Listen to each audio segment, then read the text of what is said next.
할렐루야. 아멘. 우리 40일 동안의 사순절 갈보리 기도회를 통하여 예수님의 십자가, 고난과 죽음을 묵상하시고 주님의 크신 은혜와 사랑을 기억하고 또 경험하고 기대하는 광림의 건속들이 되시기를 주님의 이름으로 축원합니다. 오늘 말씀의 제목은 그런즉 먼저 그의 나라와 의를 구하라입니다. 코로나19 장기화로 인하여서 먹고 사는 것이 힘들어진 분들이 계십니다. 그런데 이는 비단 우리만의 문제는 아닙니다. 2000년 전에 예수님의 제자들 또한 우리와 똑같이 먹고 사는 문제에 대한 고민들이 많았습니다.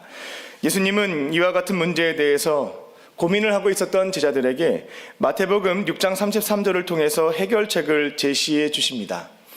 그런즉 먼저 그의 나라와 그의 의를 구하라. 그리하면 이 모든 문제가 해결될 것이다 라고 말씀해 주셨습니다. 먹고 사는 문제로 인하여 고민이 많은 성도님들에게 오늘 봉독한 마태복음 6장 25절부터 34절까지의 말씀을 통하여 이를 해결할 수 있는 예수님의 세 가지 원칙에 대해서 말씀을 드리겠습니다. 이 말씀을 듣고 순종하심으로 이 문제가 해결되는 저와 여러분이 되시기를 주님의 이름으로 축원합니다. 우리 첫 번째로 하늘 아버지께서 책임져 주십니다. 하늘 아버지께서 책임져 주십니다. 마태복음 8장 20절을 보게 되면 예수님은 여우도 굴이 있다. 공중의 새도 거처가 있다. 그런데 나는 머리 둘 곳, 즉 편안하게 쉴 수 있는 주택이 없다 라고 말씀을 하셨습니다. 실제로 예수님은 공생의 기간 동안 돈 한 푼 저축해 두신 것이 없었고 한 평의 땅도 없었습니다. 그래서 예수님께서 북쪽 갈릴리 지역에서 사역을 하실 때에는 베드로의 장모님입니다. 가버나움에 집이 있었는데 그곳을 임시 숙소로 사용을 하셨고 남쪽 예루살렘 지역에 오시게 되면 거기에도 집이 없다 보니까 근처 베다니에 있었던 나사로, 마르다, 마리아의 집을 숙소로 사용을 하셨습니다. 이처럼 예수님께서 가진 것이 너무나 없다 보니 제자들의 입장에서는 매 순간 먹는 것, 입는 것, 자는 것에 대한 고민이 많았습니다.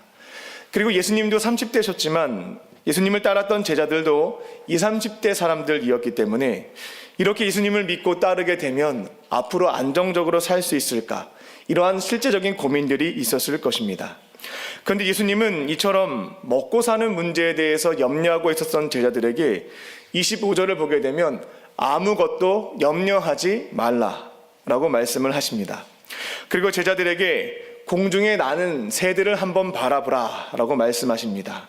그리고 오늘 아궁이에 던져지는 들풀도 한번 지켜보라고 하십니다. 공중 나는 새들은 심은 적도 없고 거둔 적도 없고 모은 적도 없는데 잘 먹고 잘 살고 있다는 것입니다. 백합화와 들풀은 수고한 적도 없고 길쌈도 한 적이 없는데 솔로몬보다 더 아름다운 옷을 입고 있다라는 것입니다. 예수님께서는 이러한 새와 꽃과 들풀도 하나님께서 책임져 주시는데 하나님께서 가장 사랑하는 자녀들, 먹을 것, 입을 것, 잘 곳까지, 마실 것까지 당연히 책임져 주시지 않겠는가라고 제자들에게 교훈해 주신 겁니다. 즉 하늘에 계신 우리 아버지께서 우리를 책임져 주실 것을 믿고 먹고 사는 문제에 대해서 염려하지 말아라 라고 말씀해 주신 것입니다. 우리는 사람의 중심을 볼 수 없지만 예수님은 사람의 마음의 중심을 꿰뚫어 보실 수 있는 분이십니다. 예수님은 제자들이 왜 이렇게 불안해하고 염려가 많은지 그 중심을 정확하게 보고 계셨습니다. 그들이 먹고 사는 문제, 장래에 대해서 불안해하고 두려워했던 것에는 다른 이유가 있지 않았습니다. 바로 하늘 아버지께서 우리를 책임져 주실 것이다 라고 하는 믿음이 작았기 때문이었습니다. 그래서 30절을 보게 되면 예수님이 이렇게 말씀하신 겁니다. 너희는 하늘 아버지에 대한 믿음이 작다. 하나님이 책임져 주실 텐데 그것을 믿지 못하고 있다 라고 말씀하신 겁니다. 반면에 예수님은 제자들처럼 소유가 넉넉하지 않았지만 먹고 사는 문제에 대해서 그리고 장래 일에 대해서 전혀 염려하시지 않았습니다. 예수님의 주머니에도 마찬가지로 돈이 없었습니다. 머리 둘 곳, 집도 없었습니다. 쉴 곳도 없었습니다. 그런데 참 신기하게도 제자들처럼 두려워하거나 불안해하거나 염려하시지 않았습니다. 이유는 간단합니다. 하늘 아버지가 어떠한 분이신지 가장 정확하게 알고 계셨고 믿고 계셨기 때문입니다. 예수님은 하늘 아버지께서 공중에 나는 새와 들에 핀 백합화와 아궁이에 던져지는 들풀보다 그분의 자녀들을 하나님께서 더 소중하게 여기시는 분임을 너무나 잘 알고 있었던 것입니다. 그리고 하늘 아버지께서는 사랑하는 자녀들에게 무엇이 필요한지 이미 다 알고 계시는 전지하신 분이시고 또 이 모든 것들을 해결하시고 채워주실 수 있는 또 전능하신 분이심을 믿었습니다. 이처럼 하나님 아버지에 대한 이해와 바른 믿음이 있다 보니 현재 먹을 것, 입을 것, 마실 것, 그리고 장래일까지 아무것도 염려를 하지 않으실 수 있었던 것입니다. 제가 가끔씩 이해를 돕기 위해서 이러한 말씀을 드립니다. 지금 제 오른편에는 국방비를 1년에 1,000조를 사용한다고 하여 천조국이라고 불리는 미 합중국의 대통령 조 바이든이 서 있고, 제 왼편에는 약 시간당 104억을 번다고 해요. 아마존의 창업자 제프 베조스가 서 있습니다. 전 세계 최고 권력자와 부자가 제 옆에 딱 붙어 있는 겁니다. 그들은 저를 가장 사랑하고 신뢰합니다. 문제가 생기면 이 두 사람은 자신이 가지고 있는 모든 것을 동원해서 도와주기 위해 딱 붙어 있습니다. 이게 사실이라고 한다면 제가 당장 주머니에 돈이 없다 하여, 잠잘 집이 없다 하여 걱정할 것이 없습니다. 이들이 도와줄 것이기 때문에, 그 믿음이 있기 때문에 불안해하거나 걱정할 필요가 없다라는 것입니다. 그런데 우리에게는 우주 만물을 창조하시고 인류 역사를 주관하시며 인간의 생사화복을 주장하시는 하나님이 함께하고 계십니다. 그리고 하나님은 우리를 사랑하는 자녀로 삼아주셨고 우리에게 필요한 모든 것을 가장 정확한 때에 채워주시는 분이십니다. 책임져 주시는 분이시다라는 것입니다. 이러한 하늘 아버지가 나와 함께 하심을 믿으시고 먹고 사는 문제에 대해서, 장래에 대해서 불안해하거나 염려하지 않는 저와 여러분이 되시기를 주님의 이름으로 축원합니다. 두 번째로, 먼저 그의 나라와 의를 구하는 것입니다. 먼저 그의 나라와 의를 구하는 것입니다. 예수님께서는 하늘 아버지께서 책임져 주실 것을 믿고 먹을 것, 입을 것, 마실 것, 그리고 장래에 대해서 불안해하거나 염려하지 말고 이제부터 이것 하나만 붙잡고 살아가라 라고 말씀을 하십니다. 그게 무엇인가 하냐면 먼저 그의 나라와 의를 구하며 살면 되겠다라고 가르쳐 주신 겁니다. 우리는 이 말씀을 이미 암송하고 있습니다만 그 뜻에 대해서는 조금은 불명확하게 알고 있는 부분이 있습니다. 예수님께서 이 말씀을 어떠한 의도로 하셨는지 바르게 이해하려면 이 문장에 사용되어 있는 4가지 단어에 대한 전 이해가 필요합니다. 첫 번째 단어는 먼저입니다. 죄송합니다. 먼저로 번역된 헬라어 프로토는 상대적인 의미에서 먼저가 아닙니다. 절대적인 의미에서 먼저입니다. 그러니까 우선순위를 바르게 하라라는 것이 아니라 이것만 해야 된다, 절대적으로 이것만 지켜야 된다라고 말씀하신 겁니다. 그리고 두 번째 단어는 그의 나라입니다. 여기에서 그의 나라라고 하는 것은 하나님께서 직접 다스리시는, 하나님이 통치하시는 천국을 의미합니다.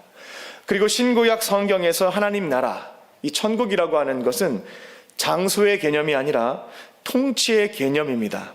즉 천국은 특정 장소를 가리키는 것이 아니라 실제적으로 하나님의 통치가 이루어지는 것, 오늘 처음에 찬양했던 부분에서 주께서 함께 하시는 곳이 곧 하늘나라라는 찬양을 불렀었는데요. 이처럼 하나님의 통치가 이루어지는 곳, 다스림이 실현되는 것이 바로 천국입니다. 따라서 예수님께서 먼저 그의 나라를 구하라 라고 하신 말씀에는 어느 곳에서 무엇을 하든지 하나님의 다스림을 받아야 된다, 하나님의 통치에 따라서 순종해야 된다, 이 뜻을 담고 있습니다. 세 번째 단어는 그의 의입니다. 여기서 의라고 하는 것은 하나님과의 바른 관계를 뜻합니다. 우리가 하나님과 바른 관계를 맺게 되면 맺혀지는 삶의 열매가 있는데 그게 바로 의로운 삶입니다. 올바른 삶입니다. 노아라든지 다니엘이라든지 하나님과 바른 관계를 맺다 보니까 그 삶이 의로웠다라고 성경에서 평가하고 있는데요. 이처럼 의라고 하는 단어는 성경에서는 하나님과 바른 관계를 맺게 되었을 때 맺혀지는 삶의 열매를 뜻합니다. 마지막 네 번째 단어는 구한다입니다. 먼저 그의 나라와 그의 의를 구한다라고 할 때에는 위기에 처해 있는 사람을 구출해준다, 구조해준다 이런 의미가 아닙니다. 추구한다라는 뜻을 담고 있습니다. 따라서 그의 의를 구하라 라고 하는 것은 하나님과 올바른 관계를 맺으며 의로운 삶을 살아가는 것을 추구해라, 그렇게 살아가야 한다라는 뜻을 담고 있습니다. 이제 마태복음 6장 33절의 말씀을 다시 읽어보겠습니다. 먼저 그의 나라와 그의 의를 구하라. 그리하면 이 모든 것을 더하시리라. 우리는 상대적으로가 아닙니다. 절대적으로 두 발을 딛고 있는 삶의 자리에서 세상의 거짓 메시지에 귀를 기울이지 않습니다. 사탄의 통치, 세상의 다스림을 받지도 않습니다.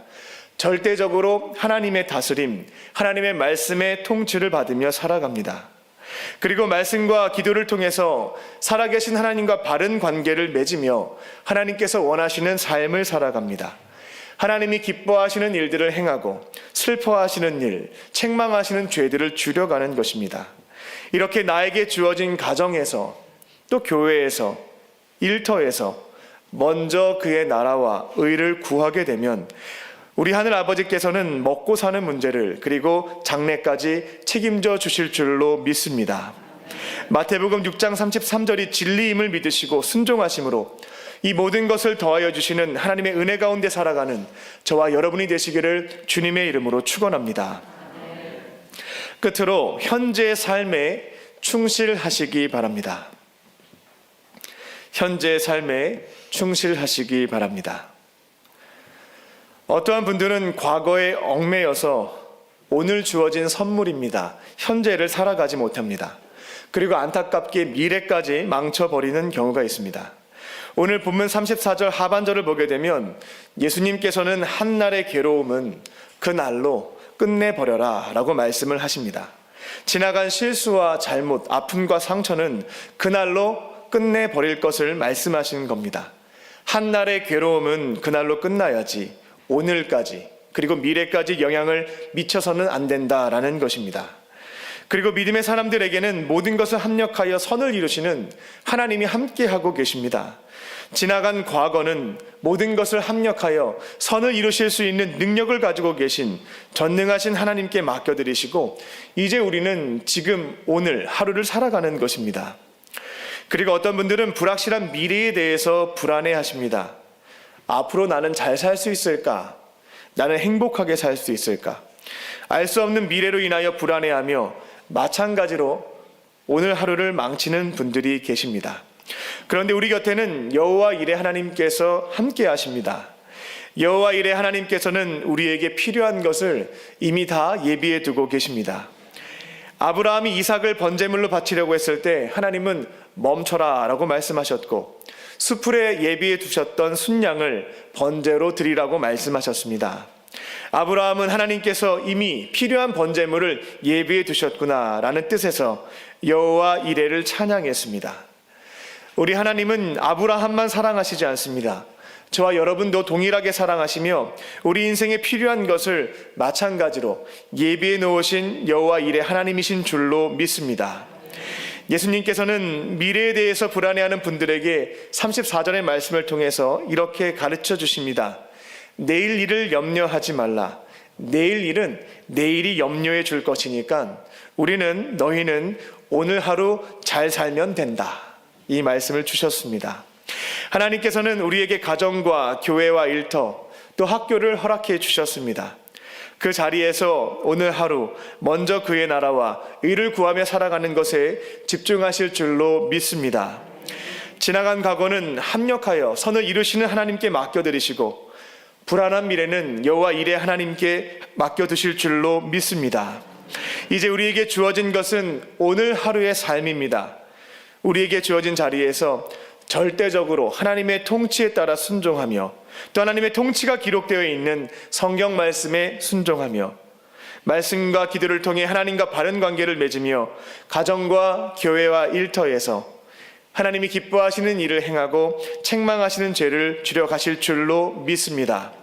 그렇게 먼저 그의 나라와 의를 구하시고 이 모든 것을 실제적으로 더하여 주시는 하나님의 은혜 가운데 살아가는 저와 여러분이 되시기를 주님의 이름으로 축원합니다.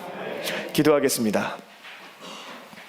살아계신 하나님, 오늘도 우리에게 하루를 더 살아갈 수 있는 그 귀한 생명을 주시고 하루의 시작을 세상의 거짓 메시지에 귀 기울이지 않고 살아계신 하나님의 말씀으로 열어가게 하시니 감사합니다. 주님께서 사랑하는 자녀들의 삶을 영원토록 책임져 주실 것을 믿으며 먹고 사는 문제에 대해 불안해하거나 염려하지 않게 하여 주시옵소서. 지나간 과거의 실패와 잘못은 모든 것을 합력하여 선을 이루시는 하나님께 맡겨드리게 하시고 앞으로 불안한 미래는 여호와 이레 하나님께서 가장 좋은 것으로 예비해 놓으셨음을 신뢰하며 아무것도 두려워하거나 염려하지 않게 하여 주시옵소서. 이제 하나님께서 허락하신 오늘 하루 먼저 그의 나라와 의를 구하게 하시고 이 모든 것을 더하여 주시는 하나님의 실제적인 은혜를 체험하며 살게 하여 주시옵소서. 오늘 주님께서 베풀어 주신 은혜와 사랑을 기억하며 마음과 뜻과 정성을 다하여 예물을 드린 손길들이 있습니다. 간절한 마음의 소원을 담아 11조와 감사원금 1,000번대로 주 앞에 예물을 올려드리오니 간절한 기도에 응답하여 주시고 하늘의 신령한 복과 땅의 기름진 복으로 충만하게 채워 주시옵소서. 그리고 몸과 마음이 병든 환우들이 있습니다. 성령님께서 아픈 부위에 친히 안수하여 주시고 치유의 강선을 비추어 주셔서 모든 질병을 깨끗하게 치료하여 주시옵소서. 그렇게 하실 줄 믿고 감사드리오며 예수님의 이름으로 기도합니다. 아멘.